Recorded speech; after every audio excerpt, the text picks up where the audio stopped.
Allez, c'est parti, on se retrouve dans mon sous-sol que je suis en train de rénover. Tu as peut-être suivi la rénovation du début jusqu'à la fin. Là, je suis après ma peinture d'impression. Donc, j'ai fait mes ratissages, mon ponçage et ma couche de peinture d'impression. Et là, moi, je te donne un petit conseil, une petite astuce que tu connais peut-être déjà, que j'aime bien faire. C'est après avoir mis la couche de peinture d'impression, tu vois, les petites zones un peu foncées partout, c'est des retouches d'enduit. Donc après ta couche de peinture d'impression, tu as toujours des petits défauts. Je ne sais pas si tu vas bien te rendre compte, mais tu vois des petits défauts comme ça. Du microbullage. Tu vois, du microbullage. Là, j'avais un petit trait. Ici, j'avais un petit trou. Donc, après ta couche de peinture d'impression, tu as toujours au minimum un ponçage à faire pour enlever le petit grain et les petits défauts qu'il peut y avoir. Et en général, tu as aussi besoin de faire des petites retouches d'enduit si tu veux vraiment avoir une finition parfaite. Et moi, ce que je te conseille, ce que je fais tout le temps, c'est que je teinte mes enduits. Donc tu vois, j'ai pris mon enduit de finition et j'ai pris un colorant à peinture classique.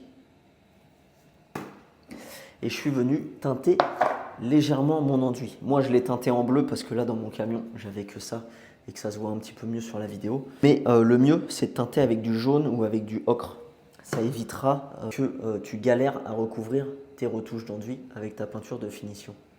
Donc, je te conseille de le teinter très légèrement. Tu vois, là, je l'ai même un petit peu trop teinté. Mais au moins, tu te rends un petit peu plus compte sur la vidéo. Et en gros, tu teintes ton enduit, tu viens faire tes petits rebouchages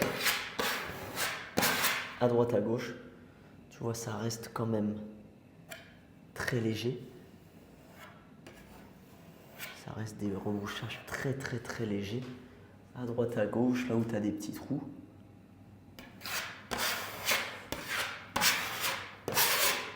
Et une fois que j'ai fait toutes mes retouches d'enduit comme ça, je vais pouvoir déjà voir clairement où je les ai faites, venir bien les poncer, venir poncer mes murs et mes plafonds en totalité avec mes plinthes et mes corniches, tout nettoyer et seulement après je vais venir faire ma couche de peinture d'impression. Donc voilà, c'est le petit conseil, teinter ces enduits quand tu fais tes retouches d'enduit pour les retrouver facilement et être sûr de n'en oublier aucune au moment du ponçage et être sûr que ta finition sera parfaite. Et au final, une fois poncé, voilà ce que ça donne. Tu vois, il n'y a plus du tout d'auréole, il n'y a plus du tout d'enduit, on voit plus rien du tout. Tout a été poncé. On a vraiment laissé que les petits endroits où on a rebouché, tu vois, juste les petits microbullages et les petites rayures, les 2-3 petits défauts. Il n'y a plus du tout d'enduit, c'est vraiment nickel. Voilà, on se retrouve dans une prochaine vidéo où j'appliquerai la couche de peinture de finition. Allez, ciao!